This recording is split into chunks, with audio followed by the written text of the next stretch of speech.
Stave 5. The end of it. Yes. And the bedpost was his own.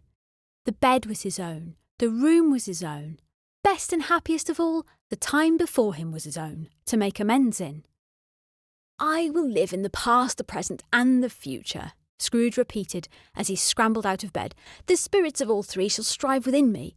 Oh, Jacob Marley, heaven and the Christmas time be praised for this. I say on my knees, old Jacob, on my knees. He was so fluttered and so glowing with his good intentions that his broken voice was scarcely answer to his call. He had been sobbing violently in his conflict with the spirit, and his face was wet with tears. "They're not torn down," cried Scrooge, folding one of his bed curtains in his arms. "They're not torn down, rings and all. They are here. I am here. The shadows of things that would have been may be dispelled. They will be. I know they will be."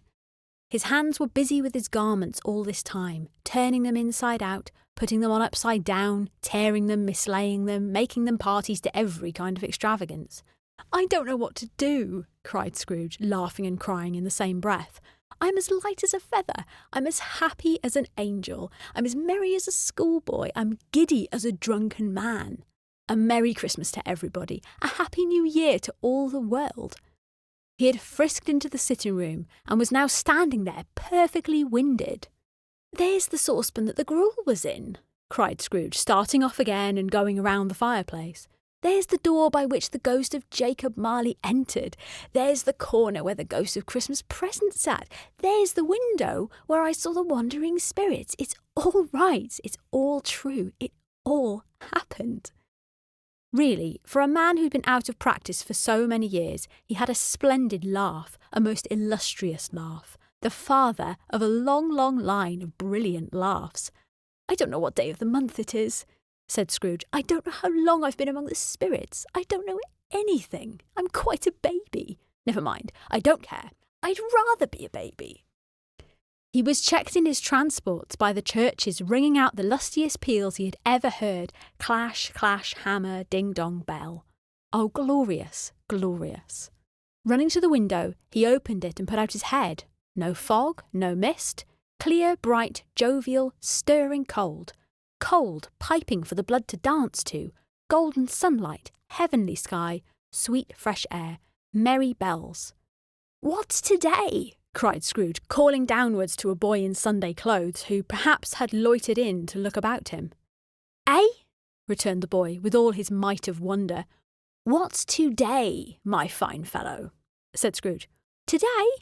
replied the boy. "Why, Christmas Day." "It's Christmas Day?" said Scrooge to himself. "I haven't missed it. The spirits have done it all in one night. They can do anything they like. Of course they can. Of course they can. Hello, my fine fellow." "Hello," returned the boy. "Do you know the poulterers in the next street but one, at the corner?" Scrooge inquired. "I should hope I did," replied the lad.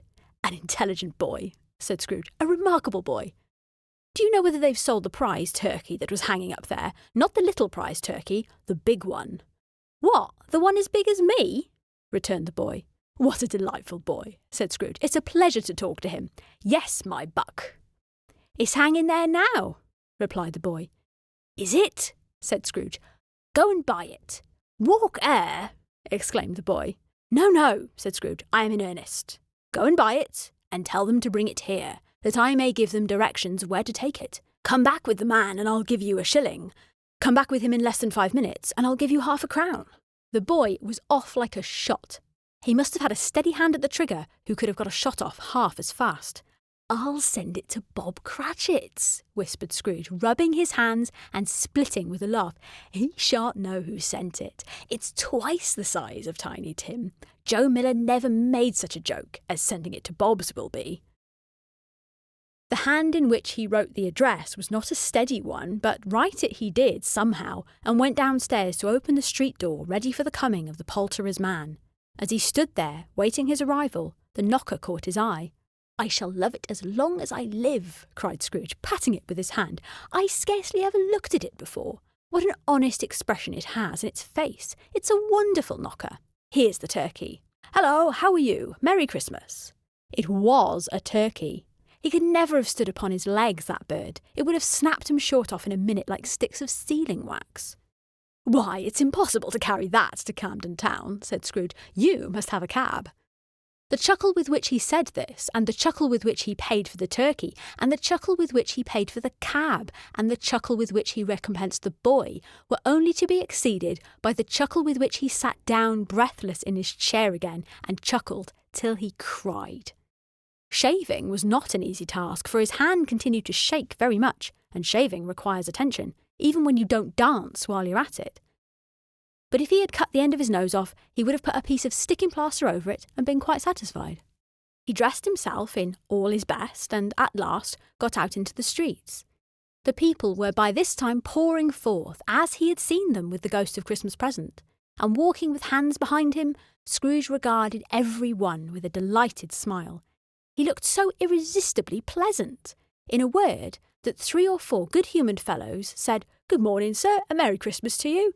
And Scrooge said often afterwards that, of all the blithe sounds he had ever heard, those were the blithest in his ears. He had not gone far when, coming on towards him, he beheld the portly gentleman who had walked into his counting-house the day before, and said, "Scrooge and Marley's, I believe." It sent a pang across his heart to think how this old gentleman would look upon him when they met, but he knew what path lay straight before him, and he took it. "My dear sir," said Scrooge, quickening his pace and taking the old gentleman by both his hands, "how do you do? I hope you succeeded yesterday. It was very kind of you. A Merry Christmas to you, sir." "Mr. Scrooge?" "Yes," said Scrooge, "that is my name, and I fear it may not be pleasant to you. Allow me to ask your pardon, and will you have the goodness—" Here Scrooge whispered in his ear. "Lord bless me," cried the gentleman, as if his breath were taken away. "My dear Mr. Scrooge, are you serious?" "If you please," said Scrooge, "not a farthing less. A great many back payments are included in it, I assure you. Will you do me that favour?" "My dear sir," said the other, shaking hands with him, "I don't know what to say to such munificent—" "Don't say anything, please," retorted Scrooge. "Come and see me. Will you come and see me?" "I will," cried the old gentleman, and it was clear he meant to do it. "Thank'ee," said Scrooge. "I am much obliged to you. I thank you 50 times. Bless you."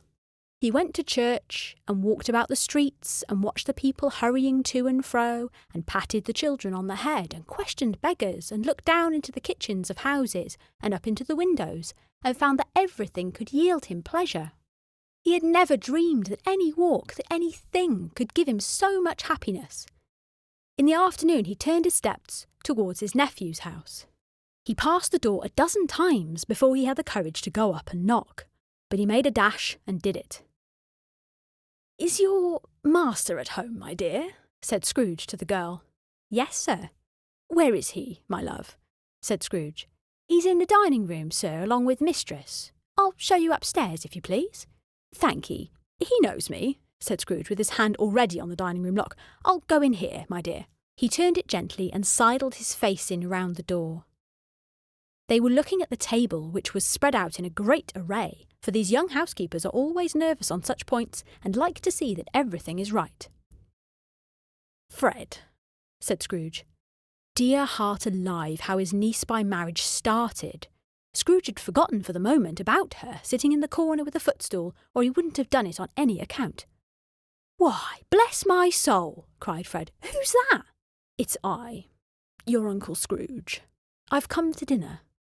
Will you let me in, Fred?" Let him in. It's a mercy he didn't shake his arm off. He was at home in 5 minutes. Nothing could be heartier. His niece looked just the same.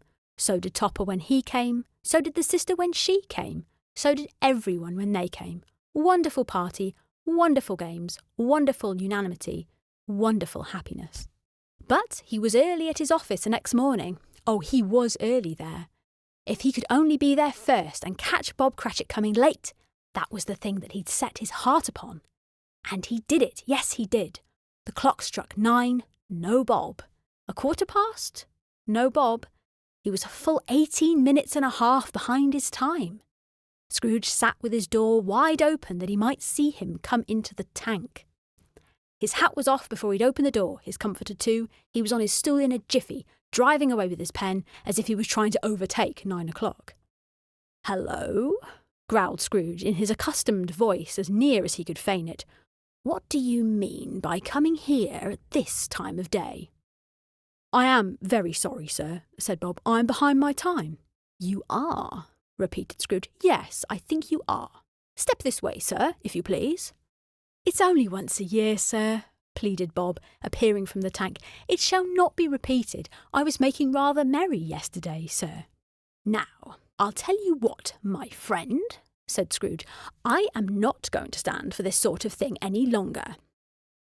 And therefore," he continued, leaping from his stool and giving Bob such a dig in the waistcoat that he staggered back into the tank again, "and therefore I am about to raise your salary." Bob trembled and got a little nearer to the ruler. He had a momentary idea of knocking Scrooge down with it, holding him, and calling the people in the court for help and a straight waistcoat. "A Merry Christmas, Bob," said Scrooge, with an earnestness that could not be mistaken, as he clapped him on the back. "A merrier Christmas, Bob, my good fellow, than I have given you for many a year. I'll raise your salary, and endeavour to assist your struggling family, and we'll discuss your affairs this very afternoon, over a Christmas bowl of smoking bishop, Bob. Make up the fires, and buy another coal scuttle before you dot another I, Bob Cratchit." Scrooge was better than his word. He did it all and infinitely more, and to Tiny Tim, who did not die, he was a second father. He became as good a friend, as good a master, and as good a man as the good old city knew, or any other good old city, town, or borough in the good old world. Some people laughed to see the alteration in him, but he let them laugh, and little heeded them, for he was wise enough to know that nothing ever happens on this globe for good, at which some people did not have their fill of laughter in the outset. And knowing that such as these would be blind anyway, he thought it quite well that they should wrinkle up their eyes in grins, as have the malady in less attractive forms. His own heart laughed, and that was quite enough for him. He had no further intercourse with spirits, but lived upon the total abstinence principle ever afterwards, and it was always said of him that he knew how to keep Christmas well, if any man alive possessed the knowledge. May that be truly said of us, and all of us. And so, as Tiny Tim observed, God bless us, everyone.